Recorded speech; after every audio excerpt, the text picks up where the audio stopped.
Hello, my name is Rich Howard, owner of Architectural Builder Supply, and this video is to bring you a closer look at the Schlage B60N 605. This is a deadbolt. This is going to be a grade 2 style deadbolt from Schlage. This one we were doing some locksmithing on. That's the second change key under the AA master is what that means.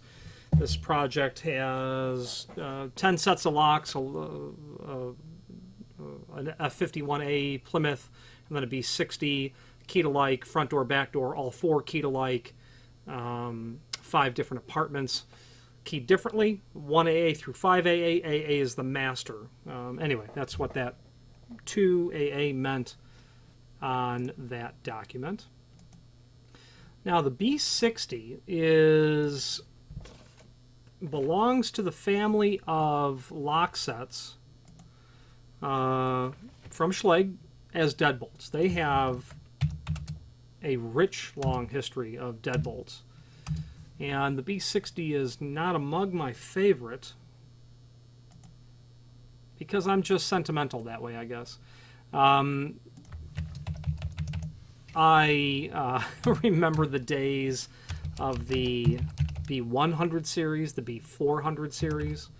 And, you know, like Schlage, what they do is they just redefine stuff all the time. And not all the time. There are some parts that are for sure that would work on locks from the 1950s. Namely, what am I thinking of? The latch bolt from the B250 series, which is a deadbolt, but it's a dead latch. It's a slam latch. It's this sort of concept, but it will allow you to slam or push the door closed. Those latch bolts were also used in the EB series locks, and that design was from about the 1950s to the early 1990s, but that latch bolt still works. So that design's been around for several decades. The B60 is relatively new, and this is what it looks like. What is nice about this lock is that it maintains the integrity of being able to be used on either an 1.5" or a 2 1/8" inch hole. To me, that's very important because Schlage locks, as far as I'm concerned, a hallmark of them is that they would go to either size hole. Now, not all of them. Their B600 is going to be a 2 1/8" inch hole only. But that old B100, that B400, that B250, or you know the deadbolts on the E grips, they would go through an 1.5" hole. I like that. I like a smaller hole in the door because historically the amount of lock was smaller. Well, this design is big enough out of the box to work on at a 2 1/8. But if you were to pull that screw out, and it's in the installation instructions, pull that piece of plastic out, this shroud will come off. You can then fit this onto an 1.5" hole. The B100, the B100 was actually 1.5" hole only, although you could make it work on a 2 1/8 because the B100 had a trim ring. So if you were doing it a 2 1/8, you would add that trim ring behind it. Apparently they decided at some point this look is better overall than otherwise.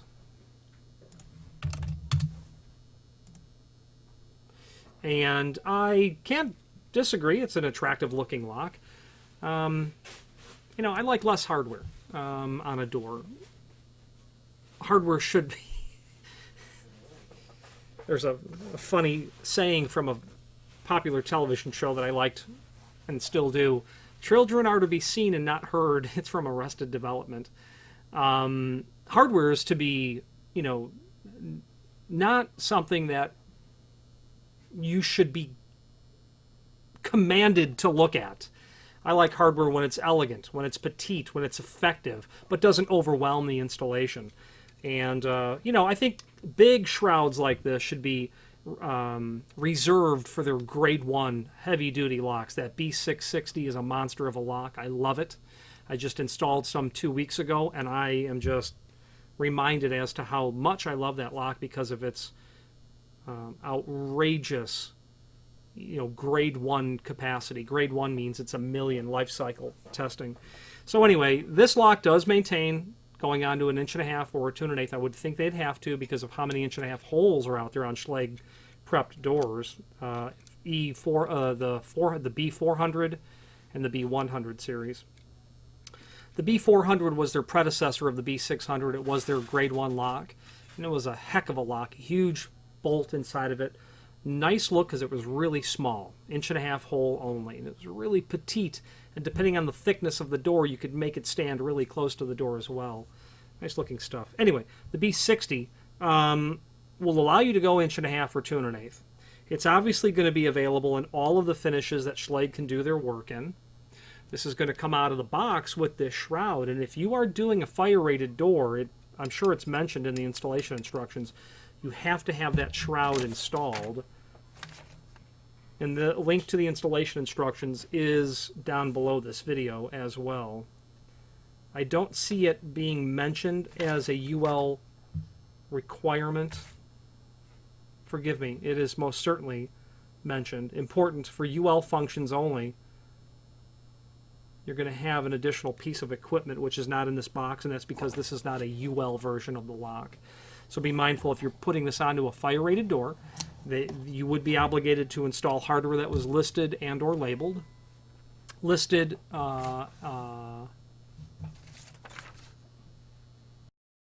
and if it's a residential application, you're probably going to see that on your attached garage door. That door is generally 20-minute. So be mindful when you're installing locks to make sure that they are listed, at least listed, if not labeled. Exterior or front door of your house, that's probably not going to be fire rated at all. So you can do all the finishes. There's a reasonable amount of variety that would be possible on this, and it's really more so in the area of your latch bolt and your strike plate. Out of the box, this lock is going to have its latch bolt. Before we get to the latch bolt, let's just take a closer look at this. Very nice, smooth construction. This will, and actually that's a very nice feature of this lock as well, is it will accept 6-pin cylinders, where the Schlage 100 series would not. You can put a 6-pin cylinder into here. If you're doing residential work and you don't even know what that means, ignore it. It doesn't matter. But if you're doing work and you need to run a 6-pin key blank through here, and you can do the classic stuff, the E, the C, the E, the CE, the E, the F, the EF, G, FG, etc. You can obviously do anything Schlage related, Everest. They can certainly do their Everest non-restricted. I don't know if they can do Primus in the B60. You might need to go to the 660 for that. But there's a variety of different keyways that would be available. Okay. This is not a UL 437 listed lock, though. UL 437 sets criteria by which a lock is proven to be resistant to attack, every possible way of attack. Drilling, prying, wrenching, usage, etc.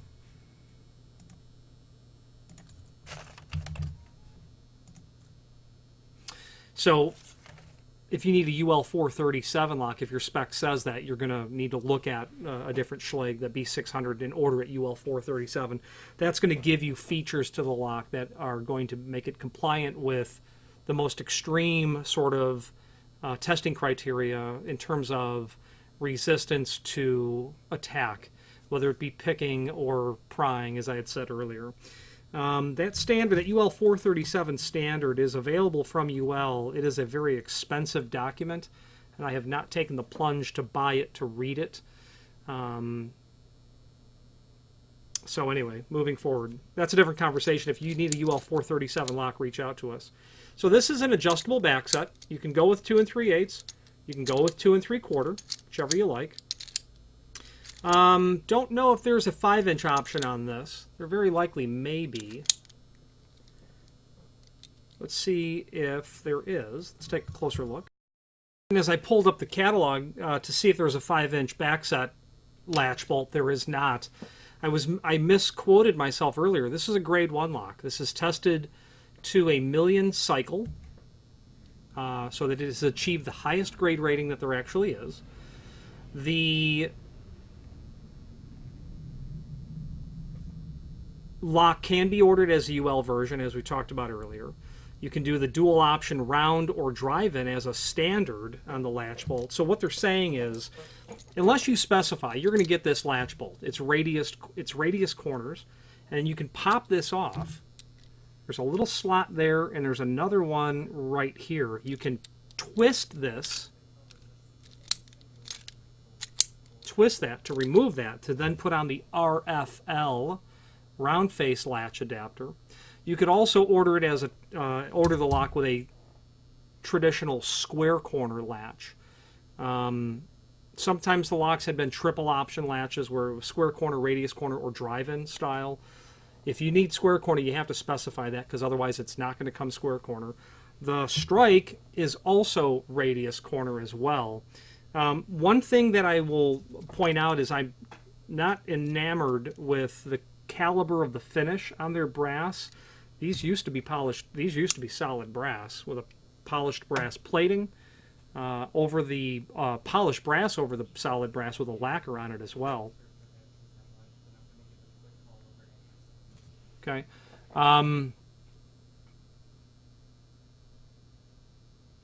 So a round corner Strike and a reinforcer are standard. That's your reinforcer. You're certainly going to want that in your lock. You're going to mortise for this. You're going to run these two screws, and you'll notice that they're offset. Why are they offset? Well, they're offset, and they're telling you to the door side, door stop side. So in your standard construction, in your mind's eye, think about your frame and then your stud behind it. Your stud is not as deep as your frame. To the door stop side means that you're going to sink those screws into the stud rather than out here into nothing, maybe drywall or masonry. So that's why they're offset. You're going to absolutely want to pre-drill those holes because you don't want to try to run that 2.5-inch screw and then find out you don't have the gas to get it home, 3-inch screw. You're going to want to measure that. You're going to then want to take about 80% of that root diameter, and that'll be your pre-drill. That's really important that it be pre-drilled. You don't, and then you don't want to split your jamb. Okay, then over your reinforcer, you've got your 2 holes for the screws. Well, those holes in the center are just blank, and you're going to run your screws right through there into your frame, into your jamb. What I was saying earlier was the faceplates in the Strike used to look like they were actually polished brass. Certainly a downgrade in my opinion. Steel is a stronger material than brass. I would hand it to them on that, no doubt, but your backer's always going to be there. I'm going to argue that your scalp plate, while it's certainly going to increase the resistance when there's 2 pieces of steel rather than a piece of steel and brass, you know, is it going to stop someone, I guess is the question, over the integrity of the caliber of the finish. Go back to the old way, Schlage. It looked nicer. Functions. You can do a B60 single cylinder. That means you're going to have a thumb turn on the inside. Okay. B62 double cylinder. You're going to have this on both sides. Common question. Oh, I bought a B60. I want to make it double cylinder. Can I just buy the inside part of it? No, you can't. The reason is, at least in the old days, where they put those screws was different. And plus, the point being is the inside of a B62, it might, but in the past it would never mate to the exterior of a B60 because they knew to make that incompatible. You can also do a B80, which is a thumb turn only. You're going to have a latch bolt in the edge of the door and then a thumb turn only. You're going to drill your hole partially through the door. You can then do a B81, which is a thumb turn only, except that you're going to be installing that onto a door that has a hole, a crossbore through the door. Okay, if you've got a hole in the door all the way through, but you don't want anything on the outside, you can only use a B81 because a B80 is going to require, it won't tolerate that hole through the door. Now, all of your finishes, they're going to be able to do this in a whole mess of finishes. Quickly, 505 for lifetime brass, 605 for polished brass, 608 for satin brass. That's actually an oxidized satin brass. So I think it's going to be somewhere between 606 satin brass and 609 antique brass. It's probably going to be somewhere within there of it being oxidized darkened, antique, not antique, but just patinaed, I suppose. Those are all, oxidized is the right term to use, because it does strike in my mind what it ought to look like, even though I've never seen it in 608. They should call it oxidized satin brass is what I would call it. 609, antique brass. 613, oil rub bronze. 618, polished nickel. 619, satin nickel. 620, antique nickel. 621, distressed nickel. 622, black.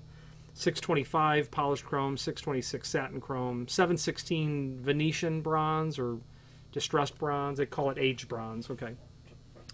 Back in the old days, it was like Henry Ford's Model T. They had any color you want as long as it was black.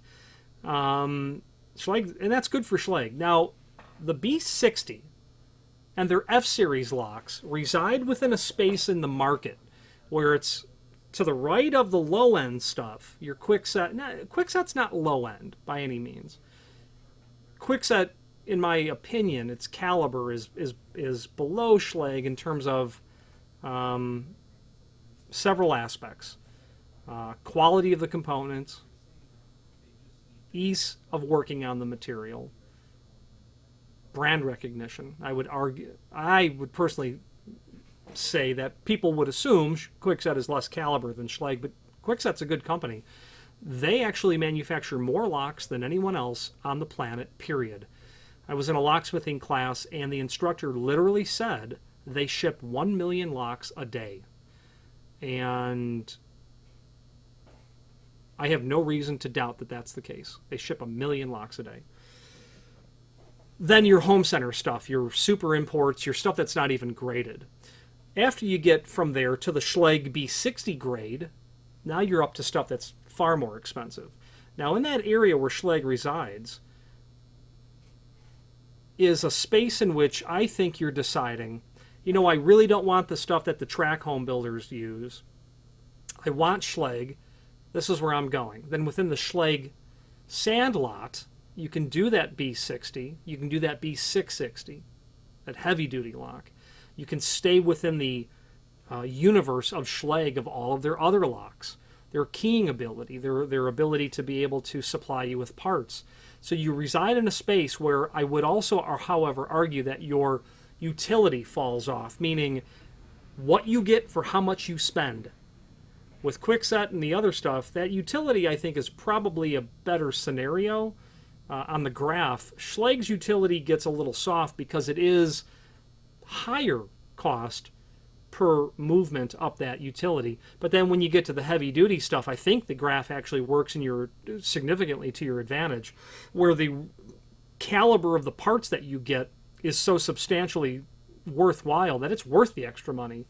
Here's the other argument. If this is grade 1, why would I spend $150 on a grade 1 lock? Their B660 series. Well, this probably work 1 million times, there's no doubt. But I would argue that the volume and the way in which the hardware is used, if you know it's going to be a commercial application where it's just going to get like this all day long, this kind of stuff is not, you know, in normal testing, it's 1 million times. Not 1 million times, okay? Your heavy-duty stuff is going to work better. So if you are looking for a lock that's going to put you in that sort of market of, listen, I don't want the stuff everybody else has, but I don't want to spend a fortune, that B60 is right in there. I have, in the old days, the Irish home builders would come in, whether they were building homes or they're building 3 flats, you know, they insisted on Schlage because they, in their mind, they took pride in their job. And to them, Schlage was a brand that they trusted, that they were loyal to. And it differentiated in their mind from everyone else the stuff they don't use. And you talk to them about heavy-duty stuff. Oh, no, we're not using any of that. That's better than the stuff that's in me house. So that B100 series, that mid-grade material, that's all they would use. So there's a link below this video to the installation instructions. Before we get into that, and it's super simple, although sometimes people get a little backwards on it, and I'll explain that. First, about your door prep. You're going to do it either a 2 1/8 or an 1.5 inch hole. If the hole's already there, just make sure it's one or the other. If you're making sure it's one or the other, make sure your back set's either 2 3/8 or 2 3/4. It wouldn't be outside of any of those 4 possibilities, but the fact of the matter is, you know, you could have something odd. You could have 2-inch. They exist. You could have 3 3/4. They exist. You know, you could have an 1 7/8 hole, and this would still work, but that does exist. So also check your door thickness. If you've got a door that's thicker than 1 3/4, this will probably go to 1 7/8 without trouble, maybe up to 2-inch. They list it as 1 3/4. I'm sure this will go to 7/8, but if you're trying to put this on a 2 1/4-inch thick door, you're going to need to order it. And looking at the parts, I don't see any listed parts to do non-standard doors. Okay, so here's the bottom line. It states that this is for an 1 3/8 to 1 3/4 thick door. That's your door range. If you're doing thicker stuff, you're going to have to use a different series of deadbolt. Not that you couldn't change, you know, at the end of the day, this bolt might reside in some other lock, and this tailpiece might reside in some other cylinder. So upon investigation, we might be able to find longer pieces that are used in other locks that will make this work. But that's investigation that has to be done. So your holes are either going to be there or you're going to drill it. Drilling the hole is super simple in the sense of, you know, if it's the first time you've ever drilled a hole in a door, then it's maybe less straightforward. But you just need a drill and the tools to do it. I've drilled doors with every type of bit, you know, spade bits, multi-spur bits, dial saws, Schlage's old flat-ended cutter with a wing on the other side that kind of made me think that it was a Forstner bit, even though it's not. And at the end of the day, I really continue to just use the hole saw because of the advantages that a hole saw gives. It's cheap, it's effective. As soon as you hit the face of the door, you already know if you're drilling straight because the circumference of the bit will either hit at the same time or it won't, and you can adjust immediately. The only downside is you have to kind of push the core out through the hole saw itself, you know, what you're left over inside the door. In terms of the edge prep, you're going to do either a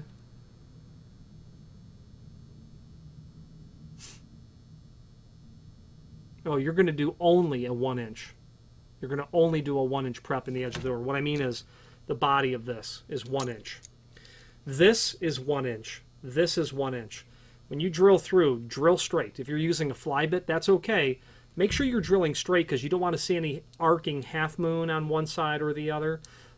In other non-adjustable latch bolts, this body would be 7/8 or 15/16 so that you wouldn't expose any of that. So be mindful.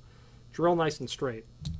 So 1-inch hole there. This is going to be 2 1/4 tall, and it's going to be 1 inch wide.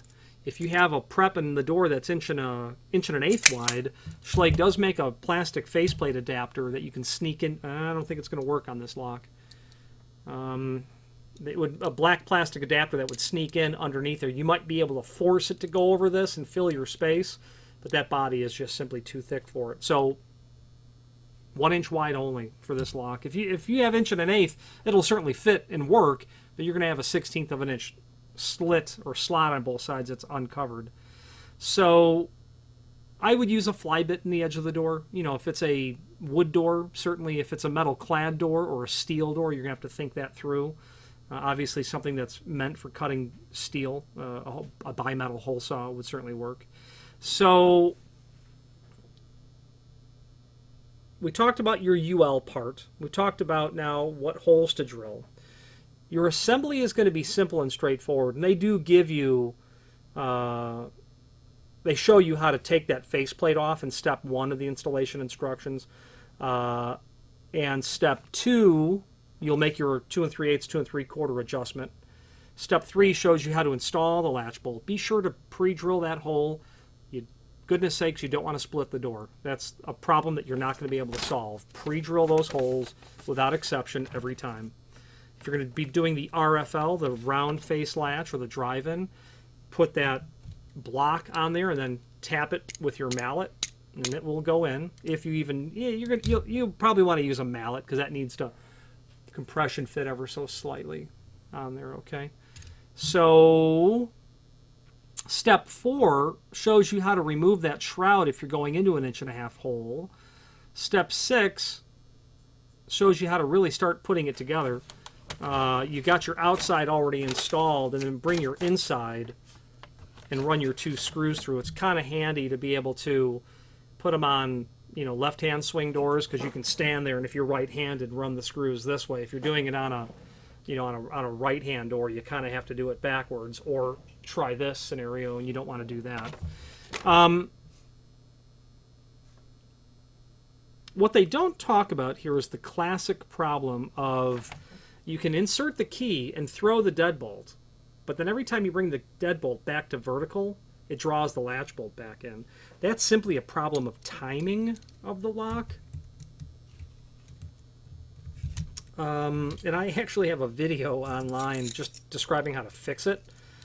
And apparently it happens to a lot of people. It would certainly happen to me. So right now I've got it timed in such a way that when I throw the deadbolt, I can bring the key back to vertical and pull it out and it stays locked. That's because the action on this tailpiece is what's called lazy action. It can rotate partially, and it's not directly connected to the movement of the cylinder plug. That's literally a lazy action tailpiece. But I can also force it to work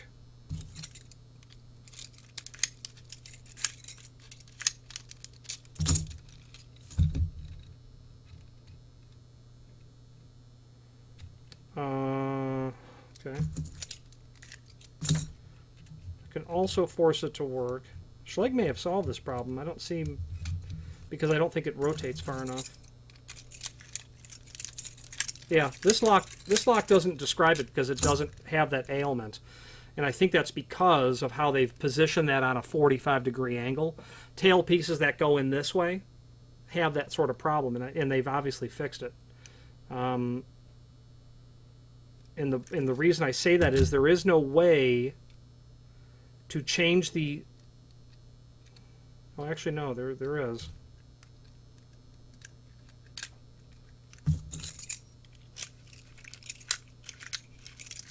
Yep.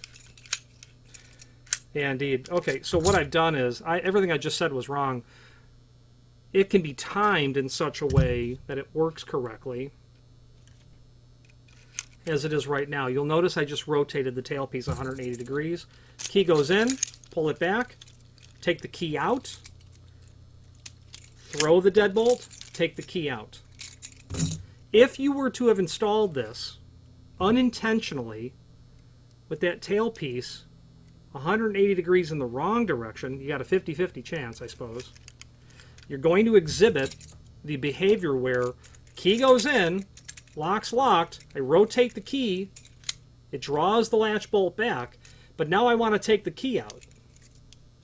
By the time I bring it back to vertical, it throws the latch bolt again. Bottom line, if you have that circumstance, take the lock off, take the tailpiece, simply rotate it 180 degrees in the opposite direction. Whatever direction that is, clockwise, counterclockwise, because you can install it wrong, projected, you can install it wrong, retracted. Just rotate it 180, put it back together, you'll be right as rain. So that's the only thing that they don't mention there, and I would think that's because they're trying to keep these installation instructions really simple and straightforward, but it's enough of an ailment that I think it should be mentioned.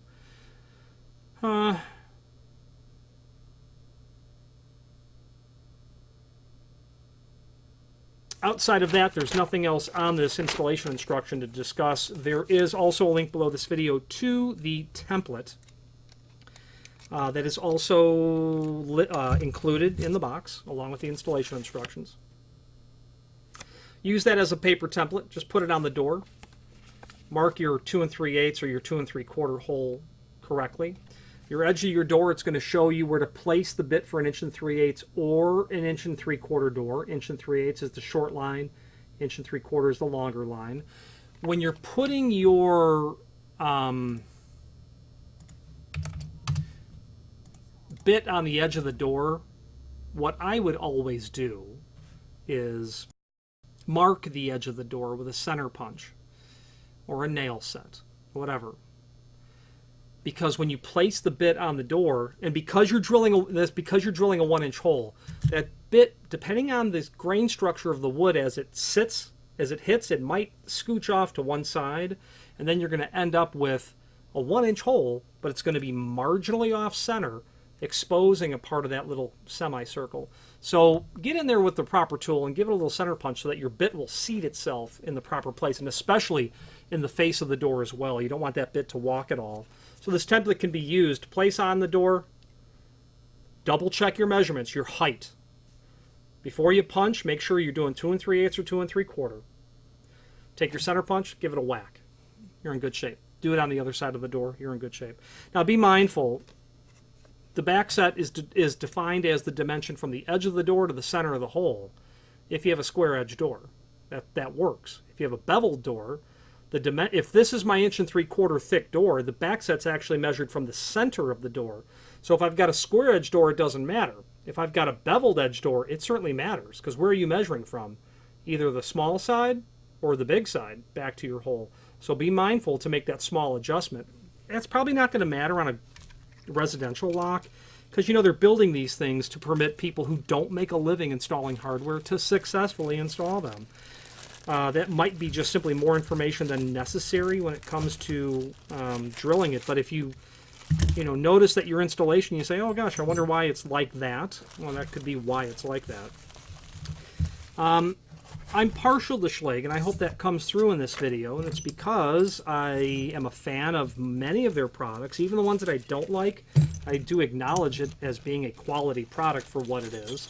I think Schlage is priced on the high end of locks when it comes to certainly their residential stuff and their light-duty material.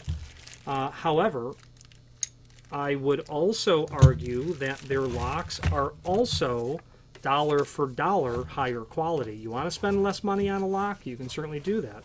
I would merely suggest that you put the two together, your less expensive one and the Schlage, and then decide for yourself which one is truly better. Schlage does not probably make the best lock in any one department. There's a couple of other companies that I really admire the caliber, but you're also paying for that. But when it comes to day in and day out grade 1 mortise locks, they're D-series knobs. There are hotels. There are hospitals in Chicago that still have locks in some of the areas, D-series Plymouth aluminum knobs, when they made knobs out of aluminum as well, that are 70 years old. No problem at all. Those things will work and work and work and work.